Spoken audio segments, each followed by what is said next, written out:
look at it.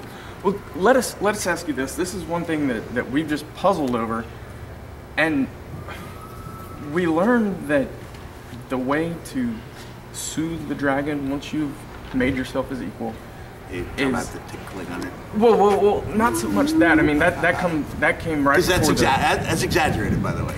Oh, okay. Yeah, okay. Because well, that's good all to know. a matter of personal taste. That what floats one dragon's boat. Right. Testicular tickling may do nothing but anger another one who sees it as a threat. Okay. Well, we heard to get it to expose the teach, you have to play soothing music, like Kenny G or Michael Bolton. What was your music of choice?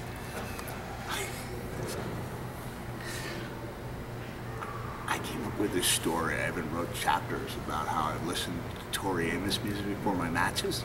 That's just my way of covering the fact that I would sing Tori Amos songs. Gotcha. To lure the dragon into a sense of security.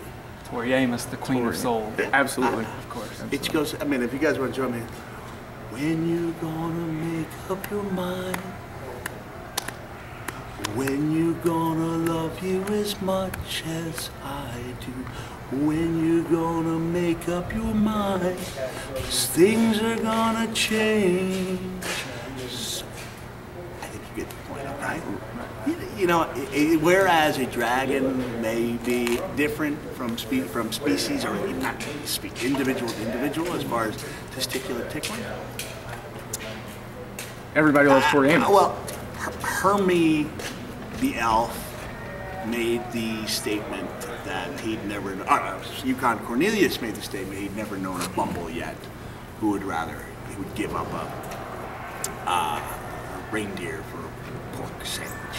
That's a generalization. Absolutely. It's a generalization. Absolutely. There was no research put into that at all. Okay. And I don't believe the snow monster exists for a moment. It's a fallacy. All right. I mean, but I can say, after milking dragons for almost 30 years. It was 30 years, 37 countries. I wasn't hitting 1,000, but 2 out of 3. Okay. Who was it? Meatloaf? What did he say about 2 out of 3? It ain't bad. Yeah. So I'd say 24 out of 37. It's not an exact 2 out of 3 ratio, but it's pretty close. I think he also said he would do anything for dragon milk, but he wouldn't do that. No, he was talking about a a controversial thing where he did with his 2 hands that looked like he was skiing in the Alps. I get really, he wouldn't do that. Okay. He wouldn't do that. It's Meatloaf, But they love Tori. Some of them didn't care when she got into a little bit more like electronica. Right. It's not quite as soothing, but so avoid the Tori Amos electronica, but yeah. Okay. What about Time After Time by Tori Amos? That's Cyndi Lauper. You tried to trick me? Yeah, that's of course that's what I was doing. Okay. I didn't. What about Time, Love, and Tenderness by Michael Bolton? We heard that one works, but because dragons can sense. They can sense a weave. Gotcha. As soon as a soul singer wears a weave, you know he has no soul. No respect for the B-man.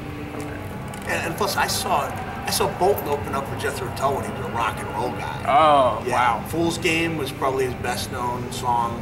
It's a fool's game. You could tell he had the chops. Right. But he hadn't found the avenue that worked best for him. And what ended up working best for him was not a legitimate form of soul. Right. Or a legitimate form of music. But I got, good. Speak for yourself.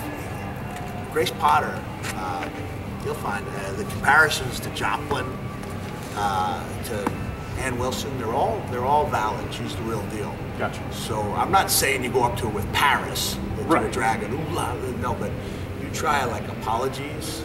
Okay, Apologies by Grace Potter. Grace Potter is a good tune. Okay.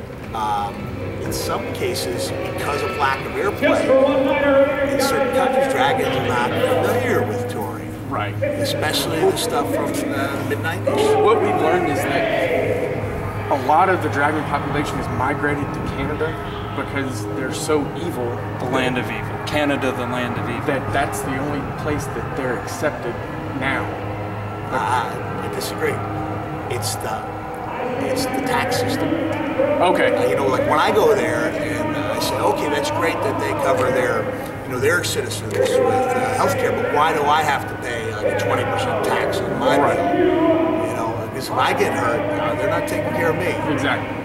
But if they can go over there and improve residents, then injuries are generally taken care of. In some cases, the technology they use, like the arthroscopic surgery, may not be as precise as it is in the U.S. So it's a balance. It's a trade-off. Plus unlimited maple syrup. Oh, why can't you do that in Vermont? Grace Potter, Vermont. you're an idiot. Okay. Well, I mean, USA. Yeah, right. Yeah, love it or leave it. Oh no, I love the USA, but we do realize that You love it as much as Lee Greenwood. You know what he said? God bless the USA. There we go. Did you have any other questions? Because I'm all out. This has This is more information than we hope to learn. So It's more than I intended to give you. I feel a little ashamed for. I was just really trying to cover my sensitivity with that wrestling stuff. Well, we apologize for for doing a Pearl Harbor job on you, as Gorilla Monsoon might say. Hey, right in the bread basket. Right in the bread. You know what? It was crazy about Gorilla is that for a guy who supposedly came from Manchuria, he became almost a scientist himself. If someone were to fall on the back of their head, he wouldn't say, "Oh, he just hit the back of his head." External protuberance. Yeah. And that way, he was way ahead of his time, decades ahead in not insulting. That'll ring his bell. I mean, that's insulting. It kind of reinforces negative stereotypes. It almost makes me upset that Professor Mike Tenay would say he's a professor compared to He's not a professor. What? He's not a professor. He's not people started calling him professor. That's ridiculous. Why would you pretend to be a professor? Because insecurity. That's Security. it. It's rampant with those announcers. I can imagine.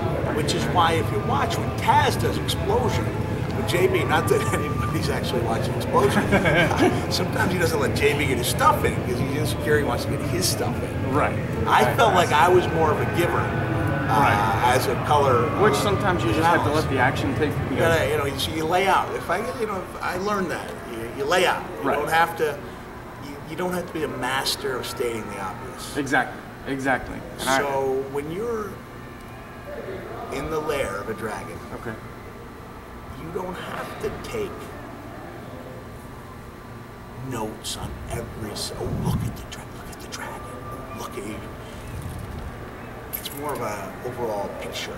So it's not like Rockwell. Maybe some people saw him as a master illustrator. Some people said, why not just buy a picture, a photograph? Because that's essentially what he was doing. He's recreating photographs. He wasn't reimagining.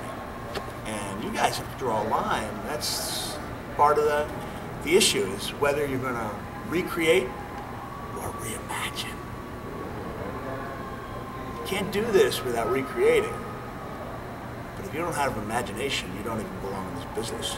Well, I think we're pretty good in that department as far as this quest goes. We've done a pretty good job with talking to the people who've been willing to give us information like yourself and just you know what? Here's the last thing I'm going to say.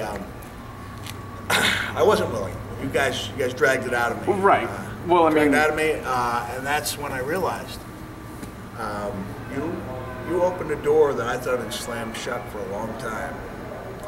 And even though I sang Tori Amos before, I'll leave it to your imagination as to whether I'm telling you to use this on a dragon or whether it's meant to either or both of you personally. It's a little ONJ because I guess I love you.